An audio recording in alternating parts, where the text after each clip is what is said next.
संसार में जो कुछ भी करते हैं हम जिसके लिए करते हैं,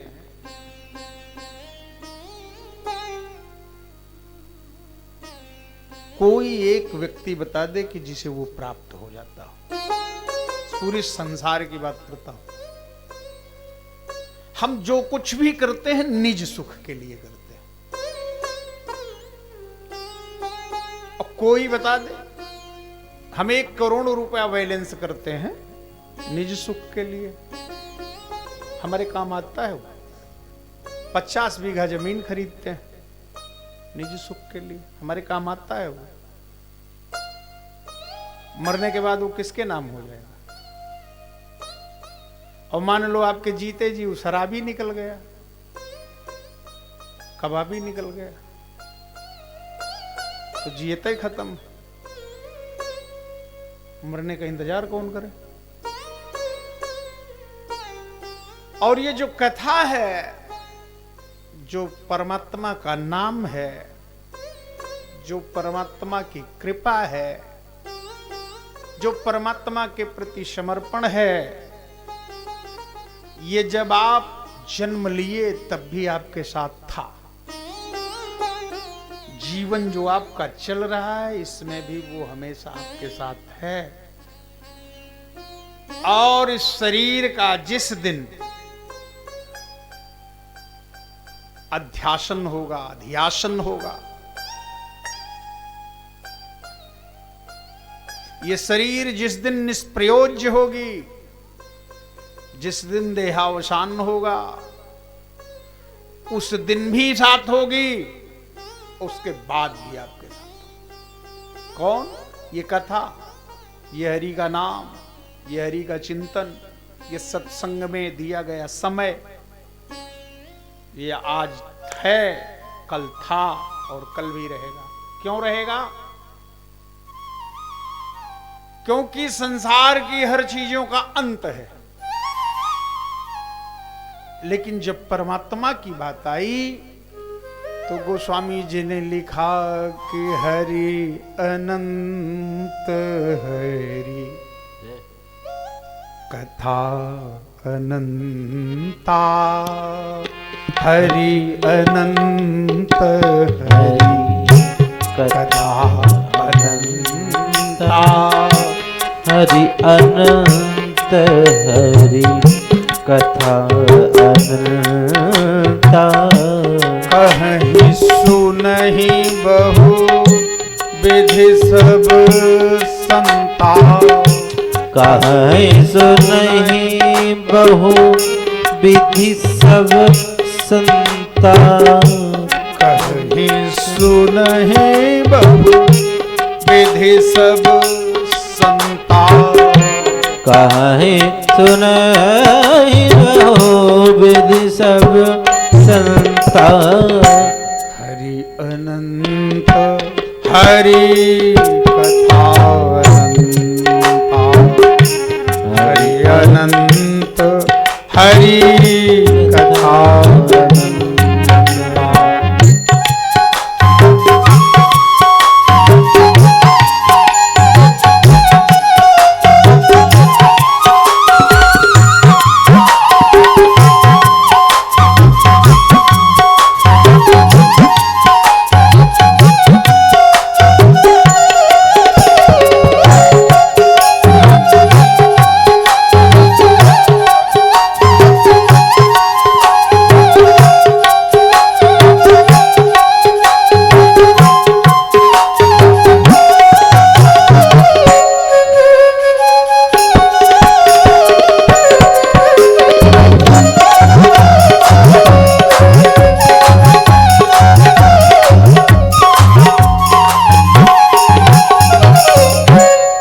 इसलिए जीवन का एक लक्ष्य है।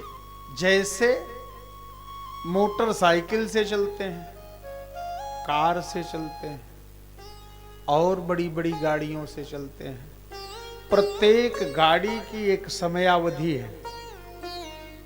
इसे 2000 किलोमीटर पे सर्विस कराना है, इसे 3000 किलोमीटर पे सर्विस कराना है, इसे 5000 किलोमीटर पे सर्विस कराना है। ये हमारी शरीर भी एक गाड़ी है और ये गाड़ी भी चलते चलते ऊबड़ खाबड़, गिट्टी डामर, कच्ची पक्की सारी सड़कों पे चलती है।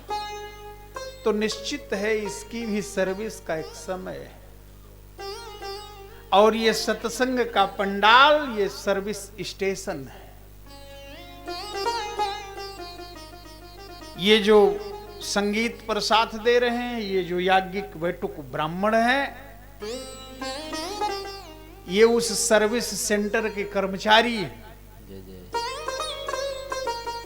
और इस व्यास पीठ पर जो व्यक्ति बैठा है वो मैनेजर है कि वो पर्ची काटता है।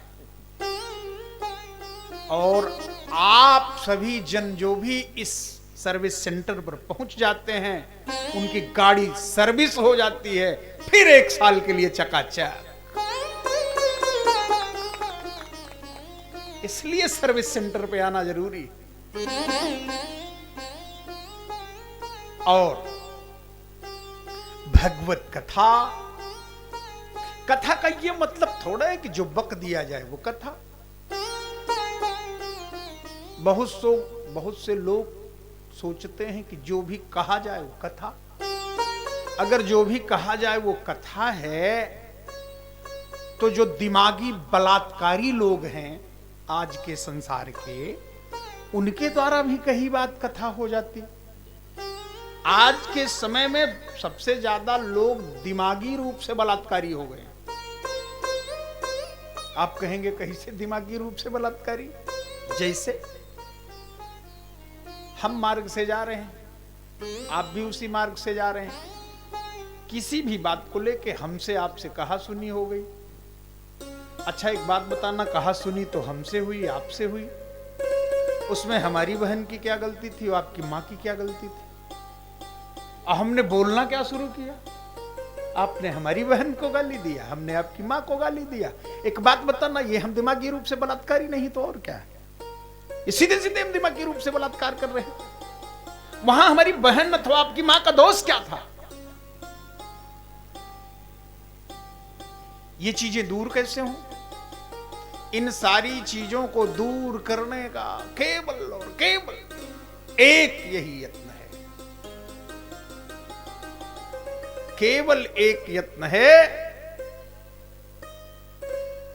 कि यह समय नहीं फिर मिलने का, सत्संग करो सत्संग करो। यह समय नहीं फिर मिलने का, सत्संग करो सत्संग करो। यह समय नहीं फिर मिलने का।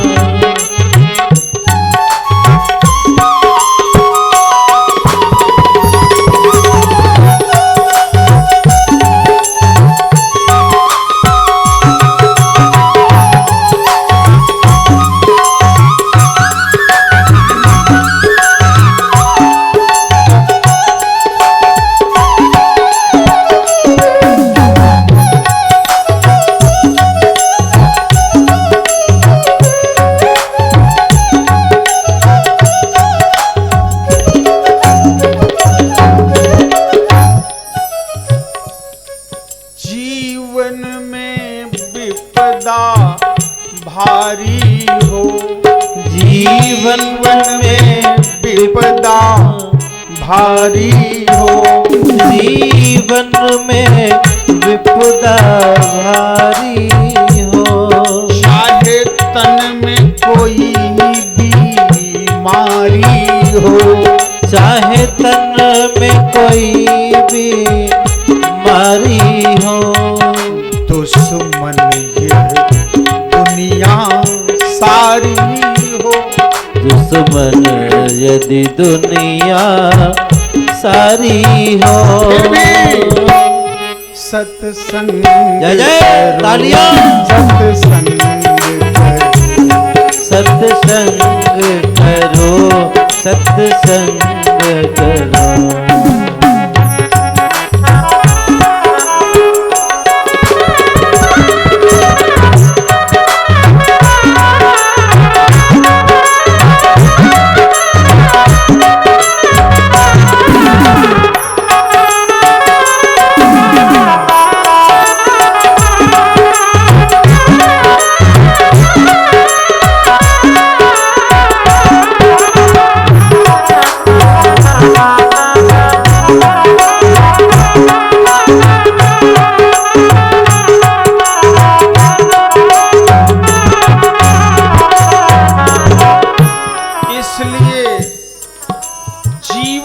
एक लक्ष्य है।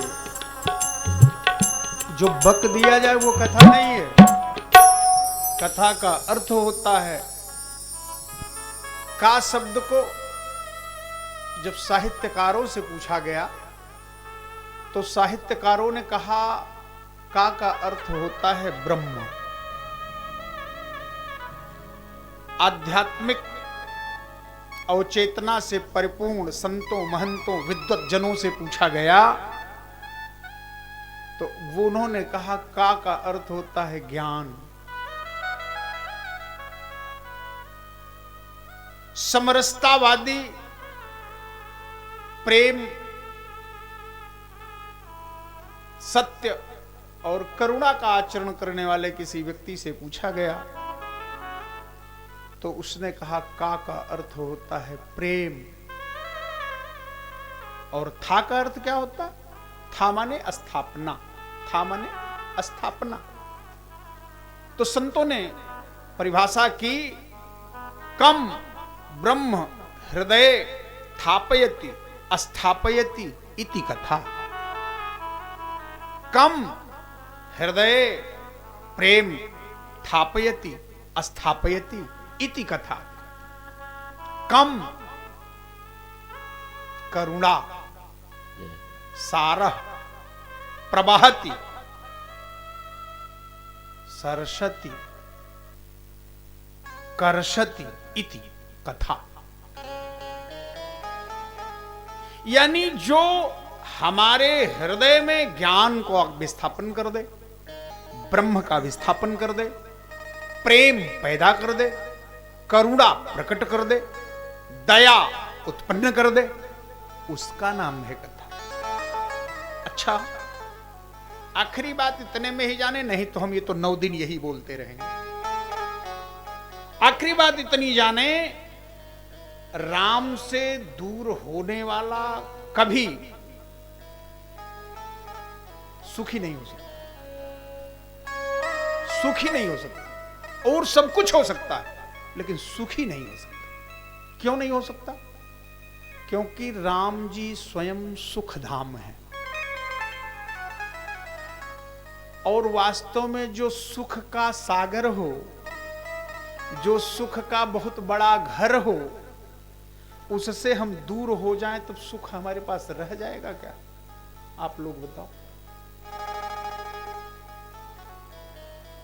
वेद कहता है रामो या सुख सागर।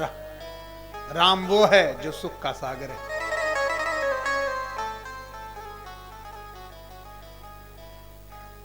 उपनिषद कहते हैं सुखानुभूतो रामस्य तेजा। सुख की अनुभूति ही राम का तेज है। रामचरितमानस कहती है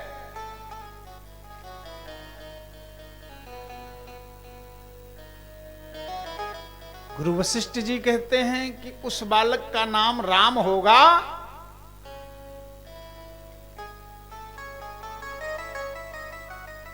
जो सुख का धाम है और अखिल लोक को देने वाला विश्राम है। उसका नाम राम है।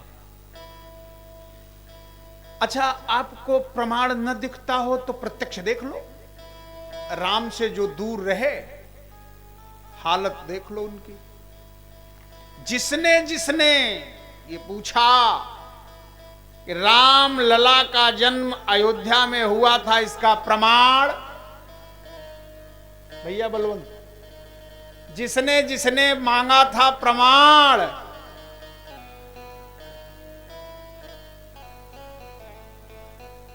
हमको तो लग रहा है उनका स्वयं का मिटने वाला है प्रमाण। आप इतने में आजमा लो। राम लला के दर्शन की बात आई। मैं कोई राजनेता नहीं हूं, ना राजनीतिक बात कर रहा हूं, मैं सच को उजागर कर रहा हूं। एक व्यासपीठ पर विराजमान होने वाले व्यास का ये परम कर्तव्य है कि जो भी बोले सच बोले, चाहे ये जनसमूह आवे अथवा न आवे। लेकिन बोले तो सच बोले। अगर झूठ बोलता है तो निश्चित है वो को अपने फायदे के लिए बोल रहा है, वो भगवान की कथा कर ही नहीं रहा, उसे फायदे से मतलब। हमें किसी चीज से मतलब नहीं, हमें मतलब है, आप लोग एको लोग ना कथा सुनने आओ। हनुमान जी हमारे तो कथा सुन ही रहे, उनसे बड़ा कथा का रसिया कौन। और मैं जो बोल रहा हूं ये न जलालपुर वालों की देन है, न हमारी देन है, न आपके इस चमत्कार की देन है। ये हनुमान जी सुनना चाहते थे इसलिए कथा हो रही, और नहीं सुनना चाहते तो किसी के औकात से कथा करा लेता। मान लिया आप सारा इंतजाम कर लेते, हम आ भी जाते, और इतना तेज बीमार हो जाते कि 3-3 डॉक्टर ड्रिप लगाए बैठे रहते, तब क्या होता। ये तो हनुमान जी की कृपा है, वो सुनना चाहते हैं इसलिए सुन रहे कथा, तो वो तो कथा सुनेंगे ही, सुनते ही रहते, सुन भी रहे हैं, उसमें कहीं दो राय नहीं। अच्छा लगे बुरा लगे उससे कोई मतलब नहीं, लेकिन ये सच है।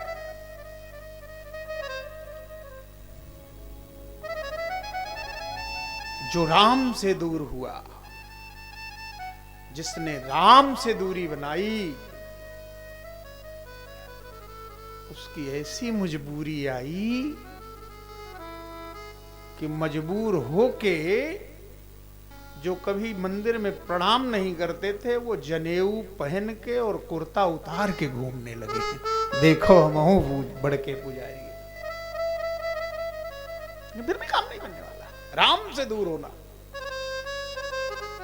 ये कथा प्रतिवर्ष हो रही है, होनी भी चाहिए, और हनुमान जी की ऐसी कृपा बनी रही तो शायद होती भी रहेगी, वो तो हनुमान जी जाने।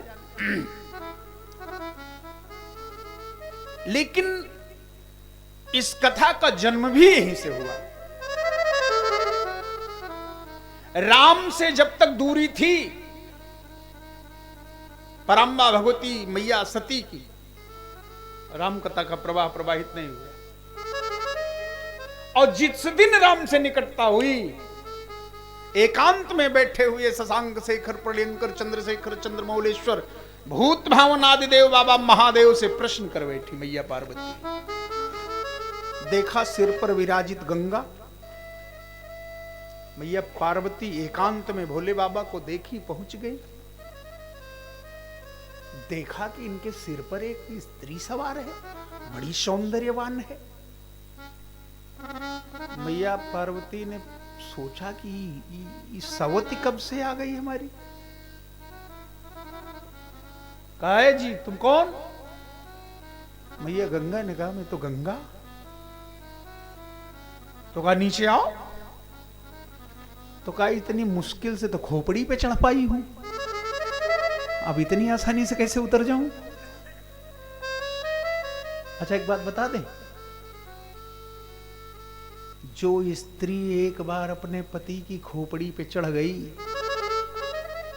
फिर उसका उतरना या उतारना बड़ा मुश्किल काम है, ध्यान रखना इस बात का। मैया पार्वती ने कहा क्यों नहीं उतरोगी, तुम तो पतित पावन करने वाली हो, तुम्हारा नाम तो पतित पावनी है।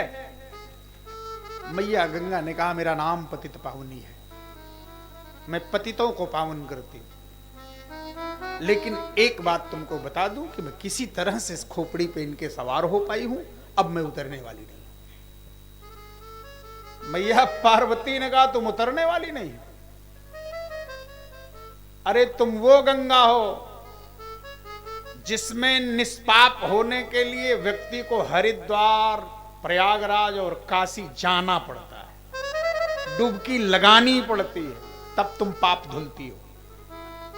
ए गंगा, तू समझती है कि तू ही पतित पावन है, मैं ऐसी गंगा प्रवाहित करूंगी, ऐसी गंगा प्रवाहित करूंगी, कहीं जाने की आवश्यकता नहीं, अपने घर बैठे रहो, अपने कमरे में बैठे रहो, और जीवन के समस्त पाप, ताप, संताप और कलमश सब दूर हो जाएंगे। लेकिन करना क्या पड़ेगा? मैया पार्वती ने शुरू कर दिया, कहा पूछहु रघुपति कथा प्रसंगा, पूछहु रघुपति कथा प्रसंगा, पूछो रघुपति कथा प्रसंगा। पूछो रघुपति कथा प्रसंगा। पूछो रघुपति कथा प्रसंगा। और मैया गंगा तो भूलोक पर निवास करने वाले जीवों के पाप ताप संताप कलमश का हरण करती हैं। लेकिन मैया पार्वती ने कहा कि मैं ऐसी गंगा उत्पन्न कर रही हूं, तू जिस अभिमान में है बैठी रहा। सकल लोक जग पावनी गंगा। सकल लोक जग पावन गंगा। पूछो रघुपति कथा प्रसंगा। रघुपति कथा प्रसंगा। कथा प्रसंगा। सकल लोक जग पावन गंगा। सकल लोक जग पावन गंगा। इसको और सरलता से समझ लें।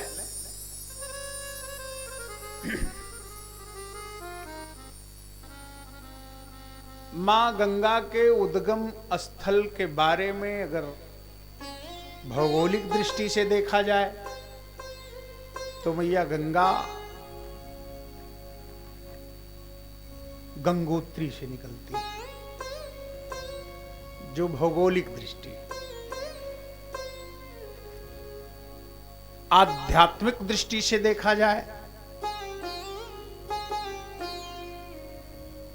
तो गंगा ज्ञान स्वरूप है, ज्ञान ही गंगा है।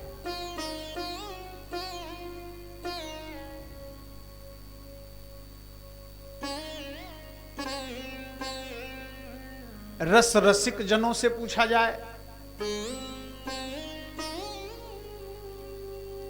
तो उनके अंतर्मन में परमात्म रस का जो हिलोर है वही गंगा है। योगियों से पूछा जाए तो वो कहते हैं योग की सर्वोच्च अवस्था जो है, जिसमें अनहद नाद का वादन सुनाई देता है, वो गंगा के प्रवाह की तरह है।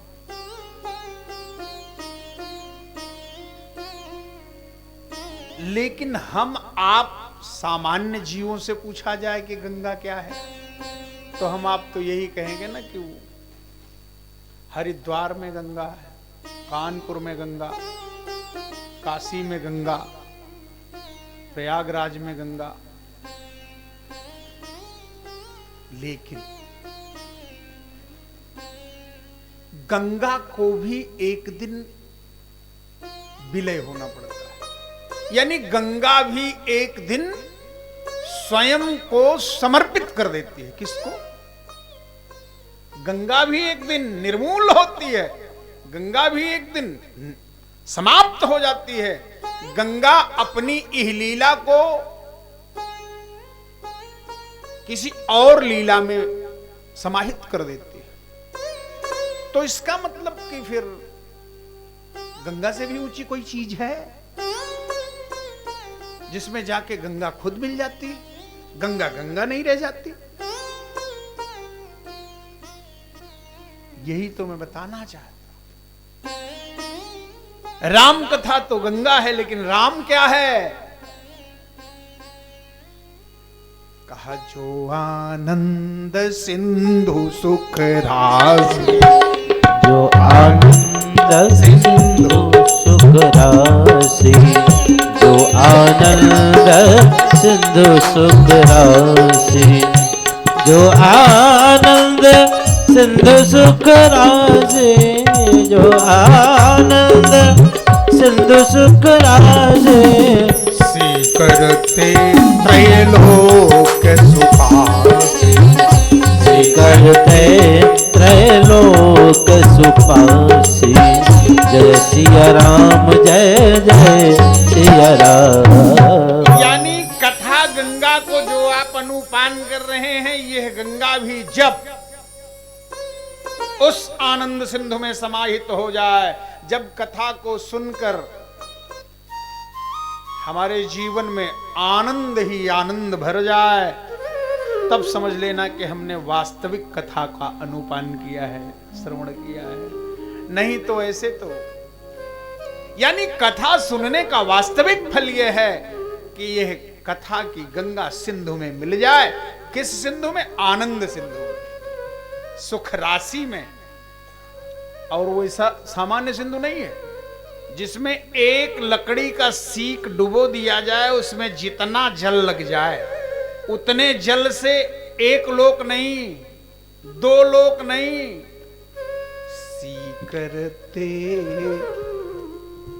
त्रैलोक सुपासी, जिसमें सीके में लगे हुए जल कण से समस्त लोग सुख समृद्धि को प्राप्त कर लें, ऐसे सिंधु में मिल जाना, यानी आनंद को प्राप्त कर लेना है।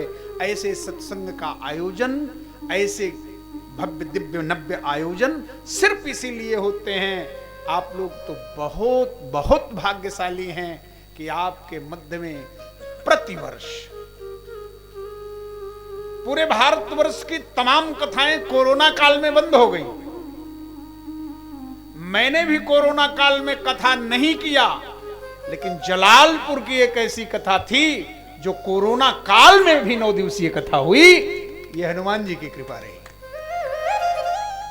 जब कथा शुरू हुई तो हमारी समिति के लोग भी थोड़ा भयाक्रांत थे, गुरुजी कहीं प्रशासन कोई रोको। अरे हमने कहा यार, सबका कोतवाल बैठा है तो झूठा ही डरान हो। रोगा दरोगा एसपी डीआईएसपी देखते उनका कांपे लगी है तो काहे परेशान। शुरू करो। क्यों विनोद, कहा तक नहीं कहा? हाँ शुरू करो। हमने कहा एक बाल्टी पानी रखवा दो, 2 बट्टी साबुन, कथा चालू। कोरोना काल में मैं प्रतिवर्ष कम से कम 9-10 कथाएं करता हूं, राम कथाएं, भागवत कथाएं, श्रीमद् देवी भागवत कथा, शिव पुराण कथा, श्री विष्णु पुराण कथा आदि आदि आदि। लेकिन उस वर्ष मैंने एक कथा की थी, वो भी जलालपुर की। वो हनुमान जी सुनना चाहते थे, कथा हुई। तो आप तो बहुत भाग्यशाली हैं आप लोग कि ऐसे काल में भी कथा हुई जिस काल में पूरे भारतवर्ष में कथा बंद हो गई थी, तब भी जलालपुर की कथा हुई। यह और किसी की ताकत का प्रतिफल नहीं है, पुरुषार्थ का प्रतिफल नहीं कि आपकी मेहनत का प्रतिफल है। ये यहाँ जो विराजित हो गए हैं ना, इनको लगती है अमल।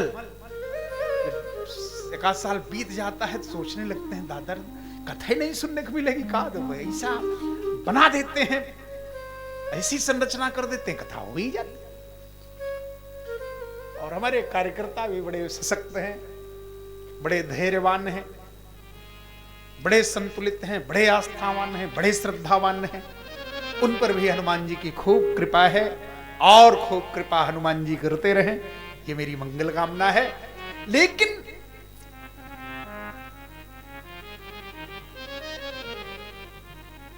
इस कथा में पूज्यपाद गोस्वामी जी तुलसीदास जी महाराज ने जब कथा का प्रारंभ किया तो प्रारंभ किया वर्णानाम अर्थ संघानाम रसानाम छंदसामपि मंगलानाम च कर्तारो वंदे वाणी विनायको। शुरुआत की तो वर्ण से की, वर्णानाम। आज के परिवेश में ऐसी विडंबना पैदा हो गई है, अंबेडकरवादी अलग, आर्य समाजी अलग, जय गुरुदेव अलग। और का बतावें, एक ठो झंडा लेके चलते हैं, उस पे आ अक्षर लिखा होता है, वो तो हम जनबे नहीं करते वो का है। वो एक नया संप्रदाय चल गया, तमाम पंथ पैदा हो गए। कोई कहता है राम की मानो, राम को मत मानो।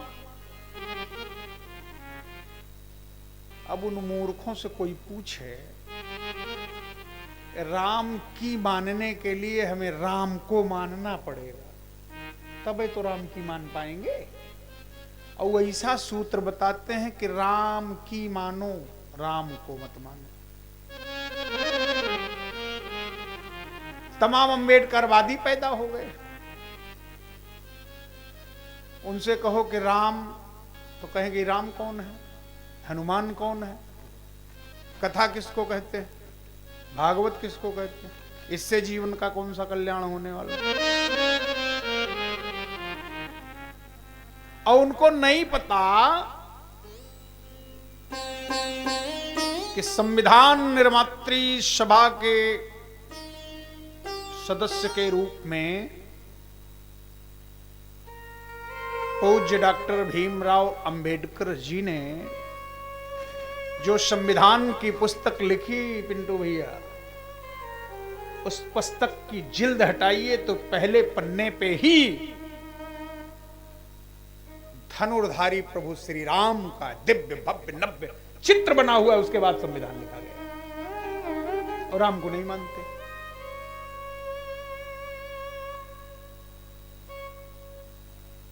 आप लोगों को सबको शायद न ज्ञात हो, डॉक्टर भीमराव अंबेडकर जी की ब्याहता पत्नी एक ब्राह्मण कन्या थी, और सबसे ज्यादा विरोध अंबेडकरवादियों को ब्राह्मण से।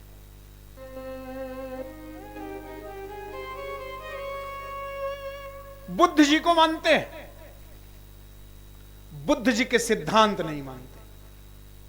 बुद्ध जी के 3 ही विशेष सूत्र थे, बुद्धं शरणं गच्छामि, संघं शरणं गच्छामि, और एक तीसरा था धम्मं शरणं गच्छामि।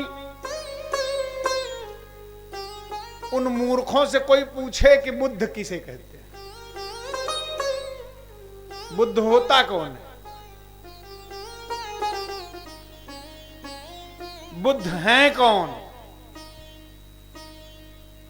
बुद्ध जी ने कहा कि उसकी शरण में जाओ जो बुद्ध पुरुष हो, बुद्ध पुरुष की शरण में जाओ। बुद्ध पुरुष का अर्थ हुआ जिसने परमात्मा को निष्णात कर लिया हो, जिसने परमात्मा को अपना बना लिया हो, जो परमात्ममय हो गया हो, जो परमात्मा के बहुत निकट हो गया हो, जिसने सत्य प्रेम करुणा को अपनाया हो, जिसके जीवन में अहिंसा दिखाई देती हो, वो बुद्ध पुरुष है। उसकी शरण में जाओ।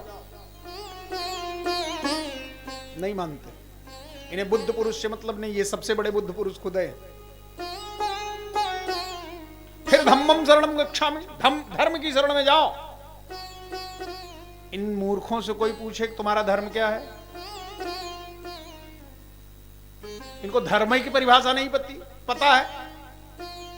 धारयतीति धर्मा, धारयतीति धर्मा, धारयति यतो यत सधर्मा।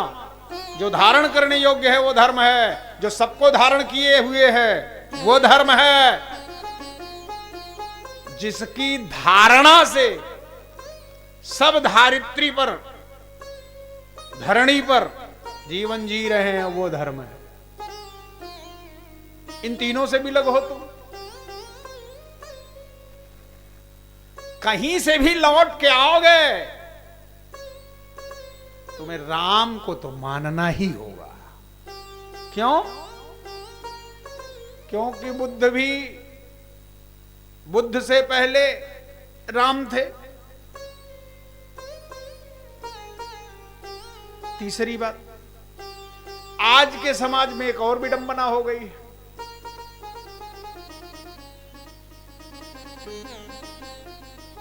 यज्ञ हो रहा है, अरे ये तो जिमीदार वर्मा, विनोद वर्मा, रमेश वर्मा, बिंद्रेश आर्या, रामनिवास वर्मा, फलाने ढमाके ढमाके, इनका यज्ञ। आज ये बात मेरे सामने आई। एक महाशय ने हमसे कहा कि गुरुजी आज एक व्यक्ति कह रहा थी तो फलाने फलाने के यज्ञ। तो हमने कहा 9 साल हो गया, इन फलाने फलाने का कहीं नाम लिखा तो हमने नहीं देखा भैया। उस व्यक्ति से पूछना चाहिए था कि इनका कहां नाम पढ़ लिया तुमने।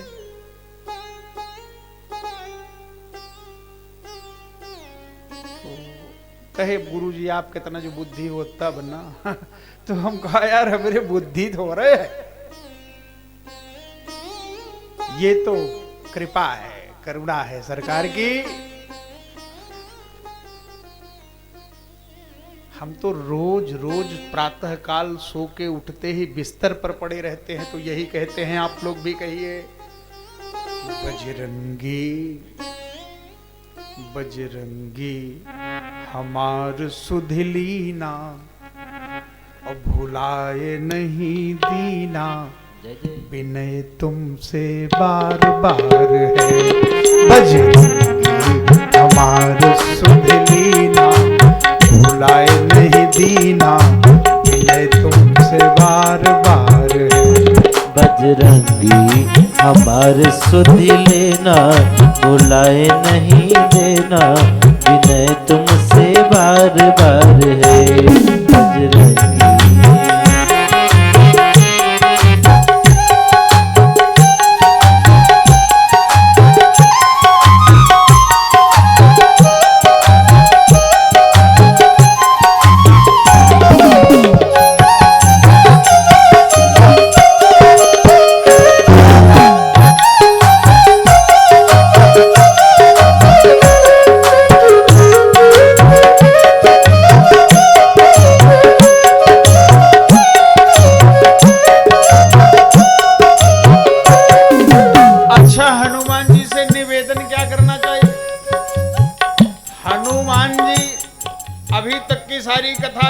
निचोड़ समझा। सब कुछ केवल राम की निकटता, सब कुछ केवल राम को जान लेना, सब कुछ राममय हो जाना, सब कुछ राममय है ही। और उस राम के सबसे निकट कौन है? राम जी के तू तो, राम जी के तू तो दुआरे के मालिक, राम जी के तू तो दुआरे के मालिक, राम जी के तू तो दुआरे के मालिक, राम जी के तू तो दुआरे के मालिक।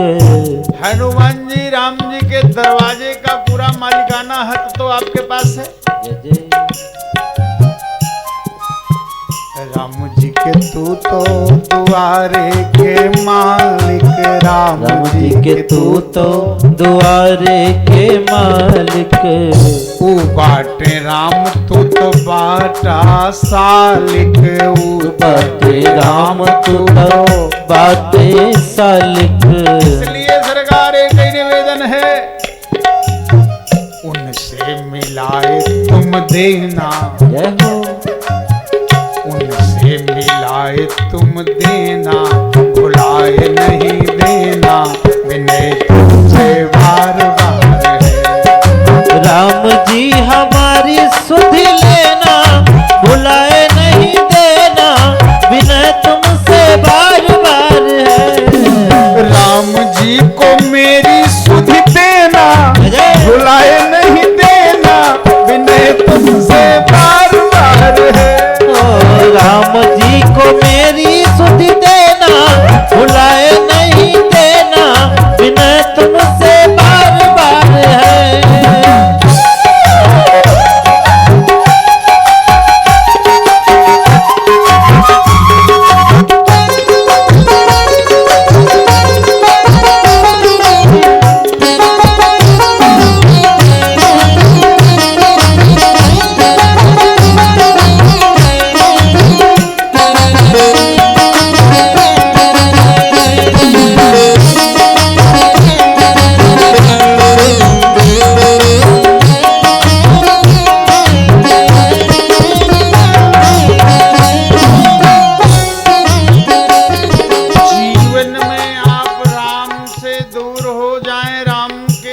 न पहुंच सकें, राम जी को न जान सकें, राम जी को न पा सकें, राम में न हो सकें, सिर्फ एक काम करें, अपना हाथ हनुमान जी को पकड़ा दे, आपकी सारी जिम्मेदारी खत्म। और इतने बलवान हैं मेरे सरकार, हम आप जैसे लोगों को तो क्या करना, उनको ऐसे झटका मार दें बस, हमको पहुंचने में देर थोड़े लगेगी देर, उनके लिए कितनी देर, बस इतना करो, रोज रोज निवेदन करो, बजरंगी हमार सुध लेना, भुलाए नहीं देना, विनय तुमसे बार बार है। बजरंगी हमारी सुध लेना, भुलाए नहीं देना, विनय तुमसे बार बार है।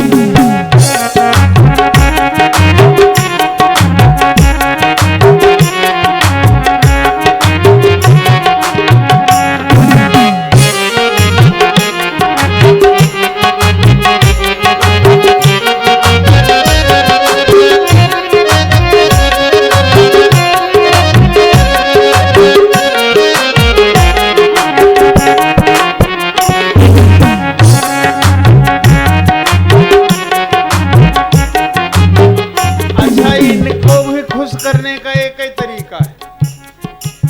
एक ही तरीका है, आप प्रमाण ले लो। हनुमान चालीसा की रचना जब शुरू की पूज्यपाद गोस्वामी तुलसीदास महाराज जी ने,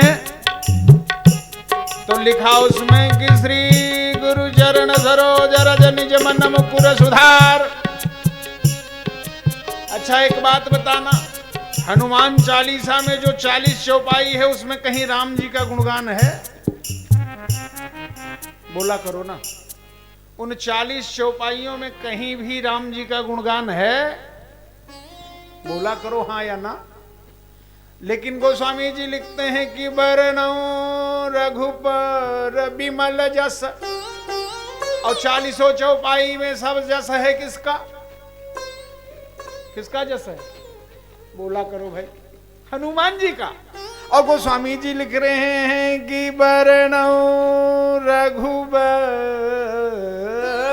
बिमल जस। अब तो मन में प्रश्न उठ गया, कुछ भक्त एकत्र हुए, कहा गोस्वामी जी आप लिख रहे हो हनुमान चालीसा,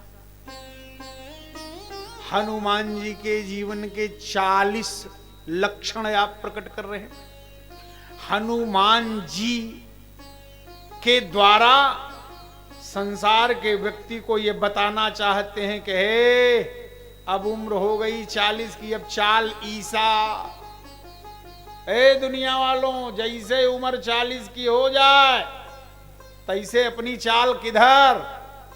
चाल ईसा, केवल परमात्मा की ओर चलना शुरू कर दो, यही तो मतलब है चालीसा का। लेकिन सरकार इसमें राम जी का कोई ऐसे आपने गाया ही नहीं, और लिख रहे हो कि वरणौ रघुबर विमल जस, जो दायक फलचार। ऐसा क्यों लिखा? गोस्वामी जी ने कहा हम हनुमान जी का गुणगान करने जा रहे थे,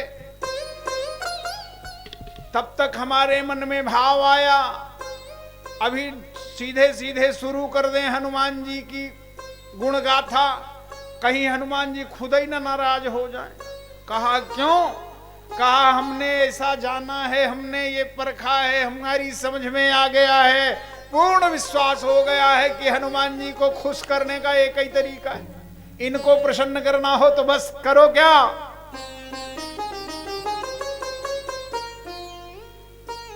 हनुमान शरण में जाना होगा, अगर इनकी शरण में जाना है। हनुमत शरण में यदि जाना होगा, राम राम राम राम गाना होगा। शरण में जाना होगा, राम राम राम राम गाना होगा। हनुमत शरण में तुमको जाना होगा, राम राम राम राम गाना। ऐसे प्यारे राम दुलारे, ऐसे प्यारे राम दुलारे अपनाना होगा। हनुमत शरण में जो जाना होगा, राम राम राम राम गाना होगा।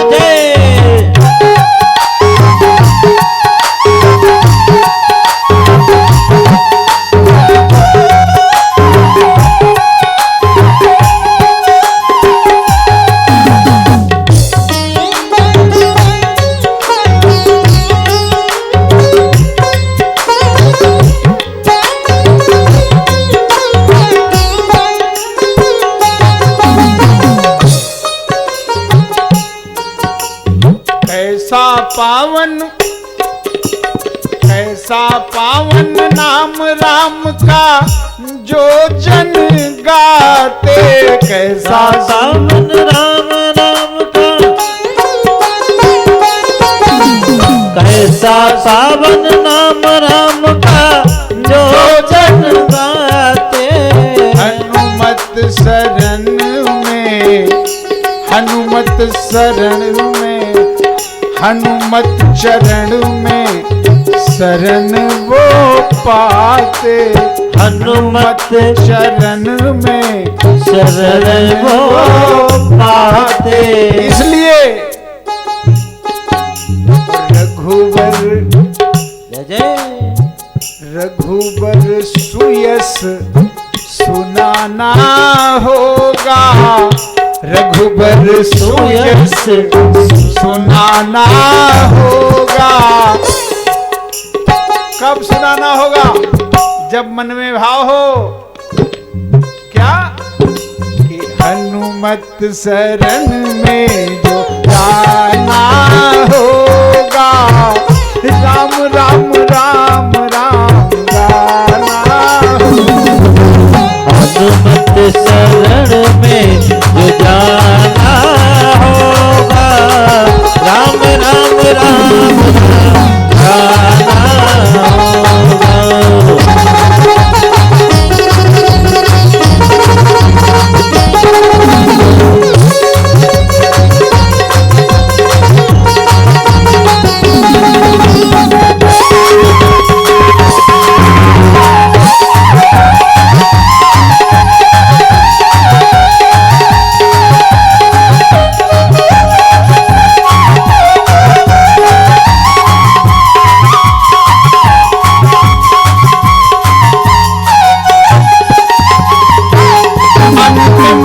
बिल्कुल ध्यान से सुन लेना। बन करके अनजान जो शरण तेरे आते हैं, बन करके अनजान, बन करके अनजान जो शरण तेरी आते हैं। दुनिया के सताए नाथ, दुनिया के सताए नाथ खुश हो जाते हैं। दुनिया के सताए नाथ खुश हो जाते हैं। संसार में शक्ति पाना हो दुर्गा जी के पास जाओ, लक्ष्मी पाना हो लक्ष्मी जी की शरण में जाओ, बुद्धि पाना हो विवेक पाना हो गणेश जी की शरण में जाओ, विद्या पानी हो सरस्वती जी की शरण में जाओ। और जब सब कुछ पाना हो इकट्ठे तब कहां जाओ? मान लो बल भी चाहिए, बुद्धि भी चाहिए, विद्या भी चाहिए, ज्ञान भी चाहिए, लक्ष्मी भी चाहिए, शक्ति भी चाहिए, तब कहां जाओ? कहां जाओ? सब सुख लहे तुम्हारी शरणा, सब सुख लहे तुम्हारी शरणा, तुम रक्षक काहू को डरना। तुम रक्षक काहू को डरना, तुम रक्षक काहू को डरना, तुम रक्षक काहू को डरना, तुम रक्षक काहू को डरना, तुम रक्षक काहू को डरना। और जो 7 बार पाठ कर कोई, जो 7 बार पाठ कर कोई, छूटई बंद महासुख होई। जो 7 बार पाठ करे कोई, छूटई बंदी महासुख हो। जो इच्छा हो सब पालो, सब कुछ देने वाला केवल एक अकेला दरबार, क्या? हनुमान जी का। लेकिन उनकी शरण में आने के लिए सबसे पहला काम करना पड़ेगा, हनुमत शरण में जो आना होगा, हनुमत शरण में जो आना होगा। तो यही जो कर रहे हो, राम राम राम राम गाना होगा, राम राम राम राम गाना होगा, राम राम राम राम गाना होगा, राम राम राम राम गाना होगा। गोस्वामी जी ने कहा, हमने सोचा कि हनुमान जी को प्रसन्न करने का सबसे सरल, सुगम और सहज माध्यम क्या है? कहा बस इसीलिए हमने सोचा कि पहले यही कह दें, वह हनुमान जी पहले में प्रसन्न हो जाएंगे। तो कहा क्या? कहा वरनौ रघुबर बिमल जस, जो दायक फल चार। ये हमारे भैया परम प्रिय परम स्नेही रमेश जी के द्वारा 50 पत्र मुद्रा, और हमारे परम प्रिय परम स्नेही और हनुमत कृपा दल यूथ के सक्रिय सदस्य परम प्रिय डॉक्टर विंद्रेश जी के द्वारा 101 पत्र मुद्रा हनुमान जी की चरण शरण में समर्पित हुआ है। शेष काम तो सरकार कर ही रहे हैं, हमको कुछ कहने की आवश्यकता क्या है। बोलिए हनुमान जी महाराज की जय हो। तो ये कथा का प्रारंभ हुआ, वर्णानाम अर्थसंज्ञानाम रसानाम छंदसामपि मंगलानाम च कर्तारो वंदे वाणी विनायक। 7 कांड की पूरी कथा इसी एक श्लोक में गोस्वामी जी ने लिख दी। आज समय बहुत विलंब हो गया है, कथा तो आप लोग कल से श्रवण कर पाएंगे, जब 7 बजे हमारे संगीत के कलाकार बंधु आ जाएंगे और 7:45 तक हम आ जाएंगे, फिर 11 बजे तक, 11:15 बजे तक कथा होगी। आज तो बहुत विलंब हो गया और फिर भी अव्यवस्था में ही कथा चल रही। उत्तम जो है ना मध्यम तक रह गए, न कहीं तक एकदम निम्न हो गए। हाँ, बस इशारों को अगर समझो तो राज को राज रहने दो, क्योंकि मेरी बाध्यता भी है। ये सारी बातें तो बड़ी दूर तक जा रही है ना, लाइव चल रहा है। तो कथा का प्रारंभ किया गोस्वामी जी ने। सबसे पहले वंदना किसकी की? सबसे पहली वंदना अगर उन्होंने की तो उस वंदना का नाम है गुरुदेव की वंदना। मानो हमारे जीवन को एक संकेत किया, संदेश दिया। जीवन का कोई भी कार्य आप अपने गुरु की आज्ञा से, आप अपने गुरु की शरण में रह के, आप अपने गुरु को निवेदन आवेदित करके, आप अपने गुरु की अध्यक्षता में अथवा आप अपने गुरु के द्वारा बताए गए सन्मार्ग के माध्यम से जीवन का कोई भी कार्य करना चाहें, 100% गारंटी है उस कार्य में आपको सफलता मिलेगी ही मिलेगी ही मिलेगी ही। वंदना शुरू की। कहा बंद हूं गुरु पद पदुम परागा, वंद हूँ गुरु पद पद्म परागा। सुरुचि सुभाष सरस अनुरागा, सुरुचि सुभाष सरस अनुरागा। अमिय मोई मैं चूरन चारू, अमिय मोरी मया चूरन चारू। मन सकल भव रुज परिवारू, समन सकल भव रुचि परिवारो। हम गुरुदेव की वंदना कर किस लिए रहे हैं? ये जो बीमारी के रोग के परिवारी जन हैं, ये रोग के जितने परिवारी जन हैं ये सब दूर हो जाएं, इसलिए बंद हूं गुरु पद पदुम परागा, वंद हूँ गुरु पद पद्म परागा। वंद हूँ गुरु पद पद्म परागा। गुरुदेव की वंदना से प्रारंभ किया। और हनुमान चालीसा में हनुमान जी के लिए भी गोस्वामी जी ने लिखा। ये हमारे परम प्रिय भक्तराज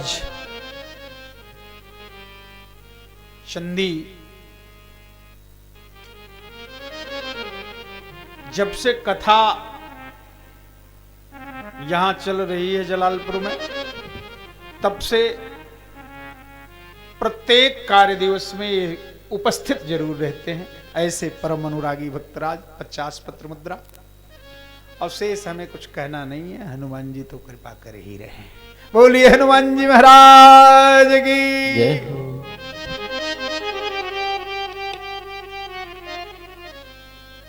मानो गोस्वामी तुलसीदास जी महाराज दुनिया वालों को बता देना चाहते हैं, हे दुनिया वालों, गुरु जी ही हनुमान जी हैं अथवा हनुमान जी ही गुरु जी। चौपाई लिखते हैं कि जय जय जय हनुमान गोसाई, जय जय जय हनुमान गोसाई। जय जय जय हनुमान गोसाई, जय जय जय हनुमान गोसाई।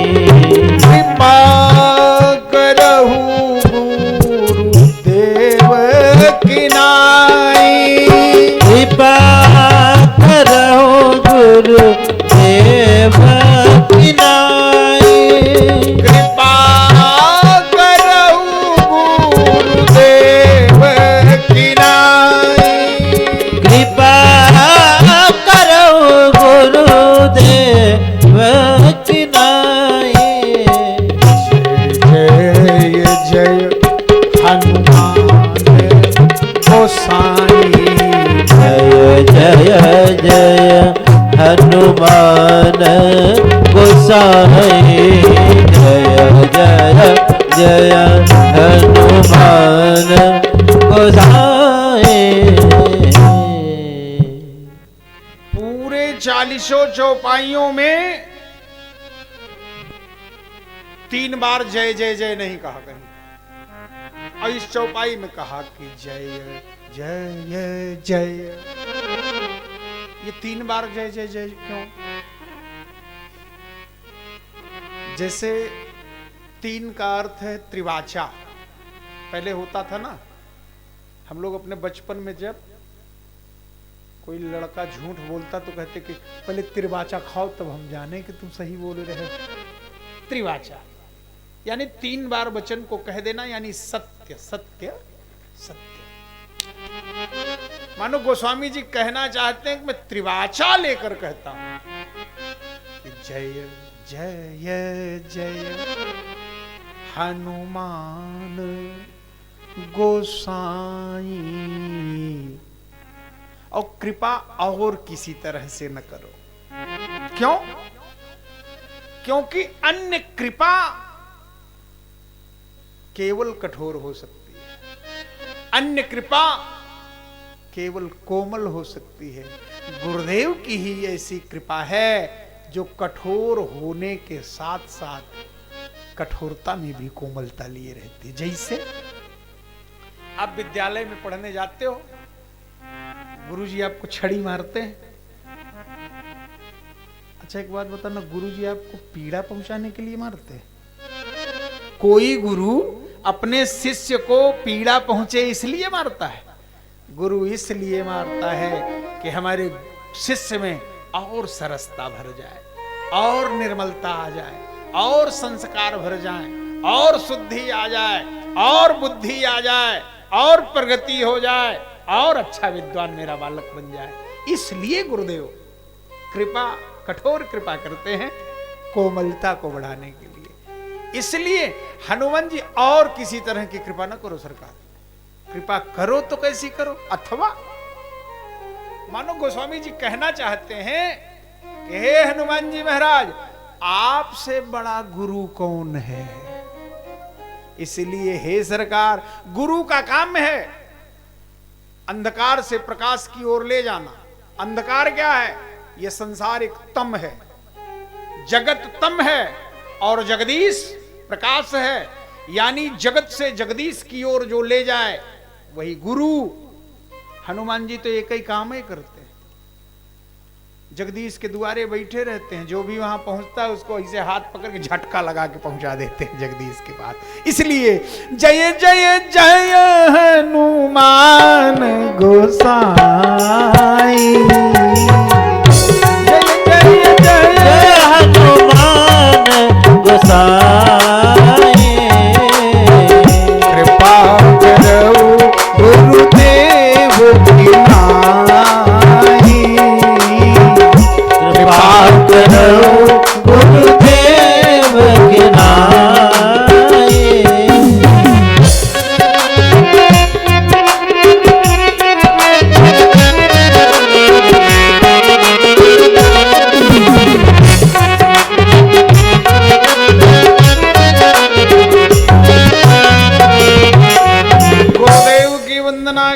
इसलिए किया कि सारे बीमारी के रोग के परिवार का शमन हो जाए। गुरुदेव की वंदना किया, फिर राम जी के परिवार की वंदना किया, माता जी की वंदना किया, पिताजी की वंदना किया, अवध की वंदना किया, राम जी की वंदना किया, लक्ष्मण जी की वंदना किया, रिपुसूदन जी की वंदना किया, मैया भगवती सीता की वंदना किया, भैया भरत की वंदना किया, पुरवासियों की वंदना किया, जनक जी की वंदना किया, मिथिला की वंदना किया, मिथिला पुरवासियों की वंदना किया। सबकी वंदना करने के बाद गोस्वामी जी ने दुष्टों की भी वंदना किया। किसी ने पूछा गोस्वामी जी अच्छे लोगों की वंदना करना तो बात समझ में आती, ये दुष्टों की वंदना क्यों कर रहे हैं आप? गोस्वामी जी ने कहा भैया मामला ऐसा है, अच्छों की वंदना एक बार की मैंने, अच्छे तो अच्छे रहेंगे ही, वंदना करो तब भी ना करो तब भी। तो कहा दुष्टों की, कहा दुष्टों की इसलिए कर ले रहा हूं कि कम से कम इनकी वंदना कर लूंगा तो दुष्टता तो कुछ देर नहीं करेंगे।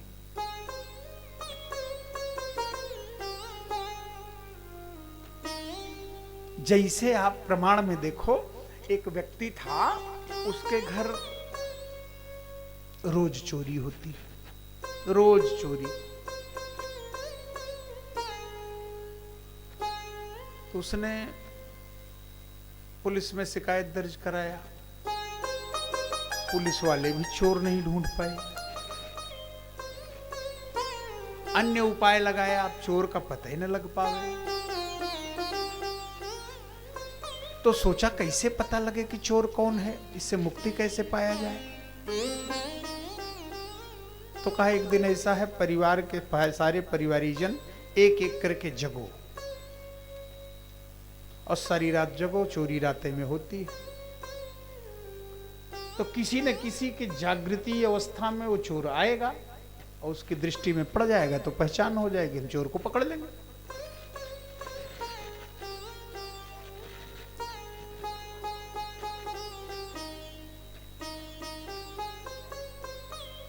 सारे लोग, पिताजी की बारी आई, वो जगते रहे, चोरी नहीं हुई। माताजी की बारी आई, जगते रहे, चोरी नहीं हुई। बेटी की बारी आई, जगती रही, चोरी नहीं हुई। बेटे की बारी आई, भोर का प्रहर था, बेचारा सो गया। चोर आया, उसी का परम मित्र था, लेकिन तुरंत ही सोया था। वो जब खटर पटर हुई तो आंख खुल गई, तो उसने अपने दोस्त को देख लिया, पहचान लिया। बोला नहीं कुछ, चोरी करके वो चला गया। अपने मां बाप से भी नहीं बताया बेटे ने। सुबह सोचने लगा कि इससे मुक्ति का उपाय कहां ढूंढा जाए। एक बार ऐसे सत्संग किया था उस बालक ने, तो सत्संग में जो प्रवक्ता थे, जो कथावाचक थे, उन्होंने कहा था कि जब किसी भी समस्या का समाधान न मिले तो अपने गुरु की शरण में चले जाओ, निश्चित है समस्या का समाधान हो जाएगा। तो उसने सोचा कि लोग गुरुए जी के पास चलें। तो दीक्षा वाले गुरु तो उसके थे नहीं, मास्टर साहब एक उसको पढ़ाए थे। उसने सोचा चलो मास्टर साहब के पास चलें। गुरु जी के पास गया। गुरु जी ने कहा, बेटा एक काम करो, तुम्हारे घर आज के बाद कभी चोरी नहीं होगी। कहा क्या? कहा तुम अभी बता रहे हो कि हम उसको पहचानते भी हैं। कहा हाँ। वो हमारा दोस्त भी है। कहा हाँ, लेकिन दोस्त होने के नाते हम उजागर भी नहीं कर सकते कि वो चोर है। गुरुजी ने कहा सबसे बढ़िया उपाय बेटा एक काम करो, अपने दोस्त को अपने घर अपने मम्मी पापा से कह के चौकीदार रखवा दो, चोरी बंद।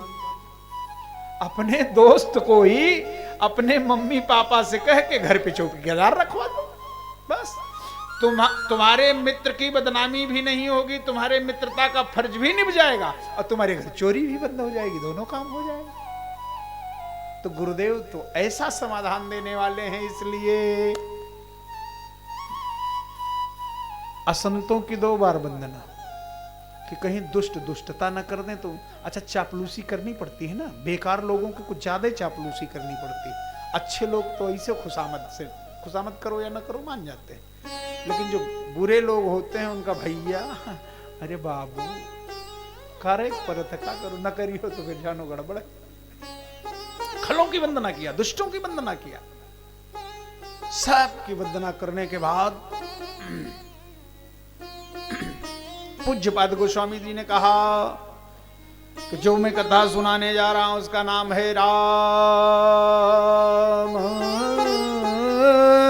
चरित मानस ही नाम।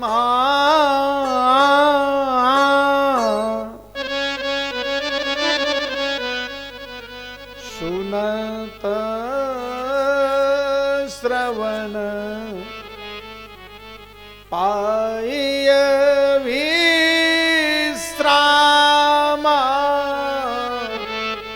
इस कथा का नाम है रामचरितमानस। इस कथा को जो सुनते हैं, अच्छा इसको सुनना कहते हैं कि जो हम बोल रहे हैं आप सुन रहे हैं, इसी को सुनना कहते हैं। वास्तविक सुनना तो वो है कि जो कान के जाए और हृदय में अंतस्थ में बिल्कुल विराजित हो जाए, ये सुनना है। बाकी तो कीट पतंगे भी सुन रहे होंगे, यहाँ कथा चल रही, कुत्ते भी सुन रहे होंगे, कहीं बिलैया भी सुन रही होगी, और ये पीछे वाले वो गड्ढे में वो एक चिड़िया होती है, उसको क्या बोलते हैं, चो चो चो चो चो चो जो करती, क्या बोलते हैं उसको? हाँ नहीं नहीं वो नहीं भाई, कौन, मुर्गी बोलते हैं उसको। हाँ वो भी सुन रही होगी कि नहीं सुन रही होगी। लेकिन कथा प्रभावकारी तो उसी को होगी जो इस कथा को सुन भी रहा है, गुन भी रहा है, उसके जीवन में प्रभाव करेगी कथा। जैसे कथा सुनना डॉक्टर से दवा लेने जैसा है और कथा गुनना उस दवा को खाने जैसा है। डॉक्टर साहब के यहां से दवाई लेके आओ, ताखे पर रख दो, बीमारी ठीक होगी का? और दवा ले आओ, उसका समयानुकूल अनुपान करो, बीमारी ठीक हो जाएगी। ठीक ऐसे ही जो कथा सुनते हैं, हृदयंगम करते हैं, उनके जीवन में सुधार होता है, कर्मों में सुधार होता है, स्थिति में सुधार होता है, प्रगति में सुधार होता है। गोस्वामी जी ने आगे चर्चा करते करते फिर इस कथा की रचना किसने की, तो कहा भाई हम रचनाकार नहीं हैं। तो लोगों ने कहा फिर रचनाकार कौन है? कहा रचि महेश निज मानस राखा, रचि महेश निज मानस राखा, निज मानस राखा। पाई सुसमौ शिवासन भाखा, पाय सुसमय शिवासन भाखा। रचि महेश निज मानस राखा।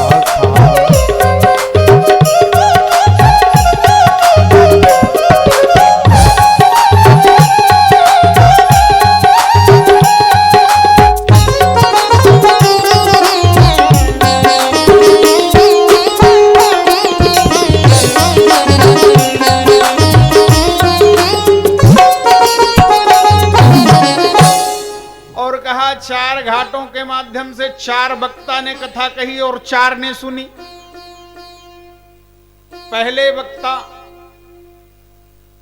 याज्ञवल्क्य जी, श्रोता भरद्वाज जी। दूसरे वक्ता भगवान भोलेनाथ जी, श्रोता मैया पार्वती जी। तीसरे वक्ता काक भुसुंडी जी, श्रोता गरुड़ जी। और चौथे वक्ता कहा गोस्वामी तुलसीदास जी महाराज का ही रामचरितमानस, और श्रोता कहा हम आप सारे संसारी जन सब श्रोता। इस कथा का प्रवाह यहां से शुरू हुआ और इस कथा के प्रवाह को यहीं प्रवाहित होने दें, वाणी को किया जाए विराम। समय बहुत हो रहा है। कल ठीक 7 बजे कथा प्रारंभ होगी। खूब समय से आइए। आज तो एक दिन बीत गए, शेष बचे 8 दिन। 8 दिन खूब आनंद पाइए, भगवत कथा में रम जाइए। इन्हीं शब्दों के साथ आज वाणी को विराम, लेकिन 2 बार भगवान नाम, तत्पश्चात पावन आरती प्रसाद, फिर आगे बड़े भाव से सभी लोग पावन हरिनाम का संकीर्तन करें।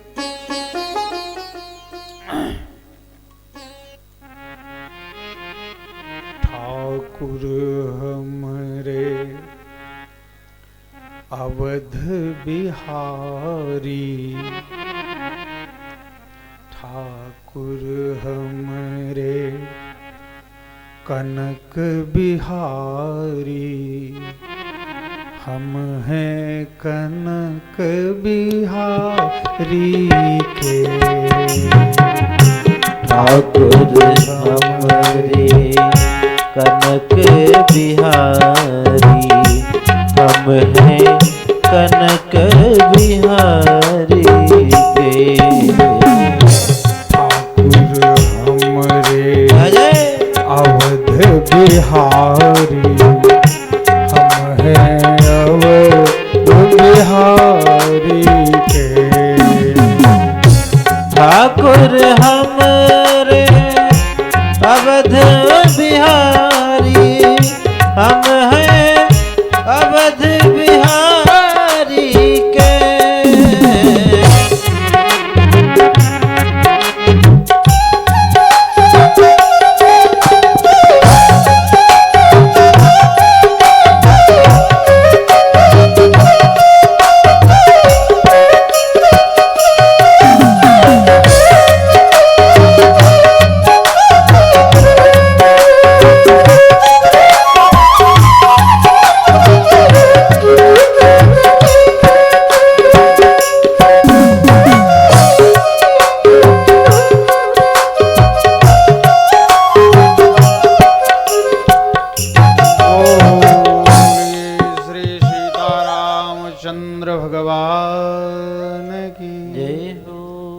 महाबली हनुमान की जय हो। सद्गुरुदेव भगवान की जय हो। आज के आनंद की जय हो। संत समाज की जय हो। अपने दोनों हाथ सभी लोग उठा लें, जो हम बोले ये आप सबको दोहराना है। दोनों भुजाएं ऊपर करके बड़े भाव से बोलिए, हे प्रभु हे प्रभु आपकी कृपा करुणा करुणा सारे संसार पर बरस रही है।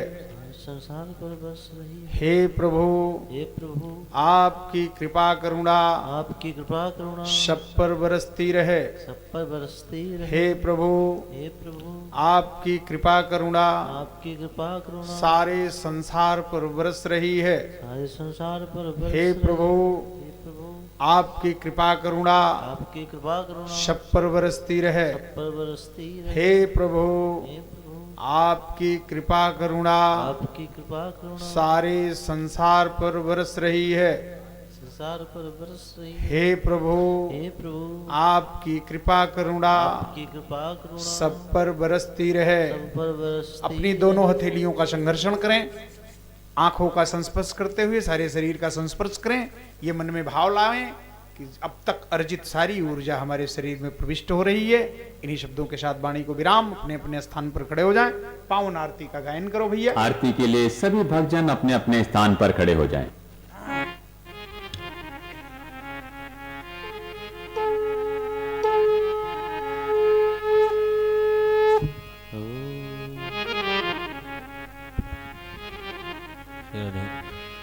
श्री रघुनंदन सरकार की है आरती, पापियों को पाप से है तारती।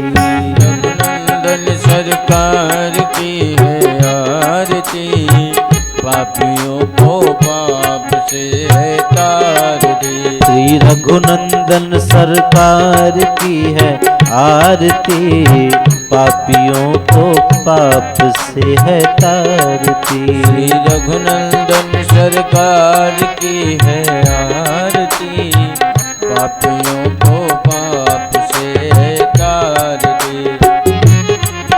ये अमर ग्रंथ ये मुक्ति पंथ ये पंचम वेद निराला, अब ज्योति जगाने वाला।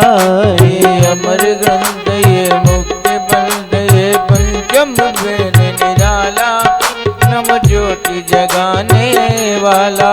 हरि नाम यही हरि धाम यही, हरि नाम यही हरि धाम यही, हरि नाम यही हरि धाम यही, हरि नाम यही राजा राम यही।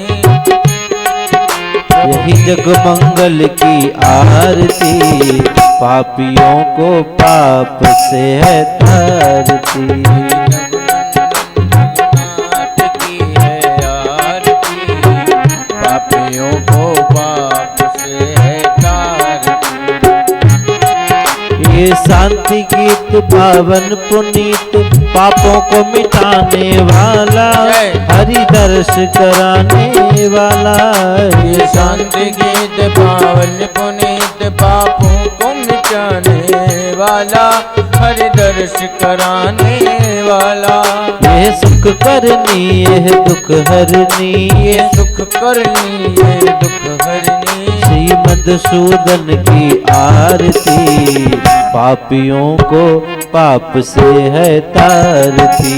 श्री रघुनंदन सरकार की है आरती, पापियों को पाप से है तारती।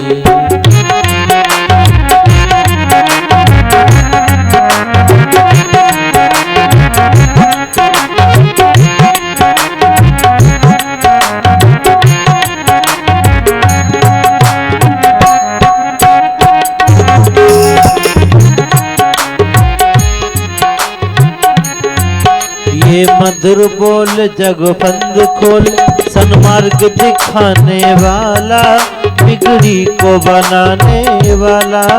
ये मधुर बोल जग बंद खोल, सन्मार्ग दिखाने वाला, बिगड़ी को बनाने वाला। ये मधुर बोल जग फंद खोल, सन्मार्ग दिखाने वाला, जय। बिगड़ी को बनाने वाला। मधुर बोल जग बंद खोल, सन्मार्ग दिखाने वाला, बिगड़ी को बनाने वाला। ओ श्री राम यही राजा राम यही श्री राम यही राजा राम यही, श्री राम यही राजा राम यही, श्री राम यही राजा राम यही। प्रभु की महिमा की आरती, पापियों को पाप से है तारती। श्री रघुनंदन सरकार की है आरती, पापियों को पाप से है आरती। कर्पूर गौरम करुणावतारम, संसार सारम भुजगेन्द्रहारम, सदा वसंतरारविंदे भव भवानी सहितं नमामि। त्वमेव माता च पिता त्वमेव, त्वमेव बन्धु च सखा त्वमेव, त्वमेव विद्या द्रविणं त्वमेव, त्वमेव सर्वं मम देवदेव, त्वमेव सर्वं मम देवदेव। हरे राम राम राम हरे हरे, हरे राम राम हरे हरे, हरे राम राम हरे हरे, हरे राम राम हरे हरे। ओम चंद्रमा मनसो जात चक्षुः सूर्यो अजायत, श्रोताद्वायुष्य प्राणस्य मुखादग्निरजायत, साज्यं च वर्ध संयुक्तं बन्धनायो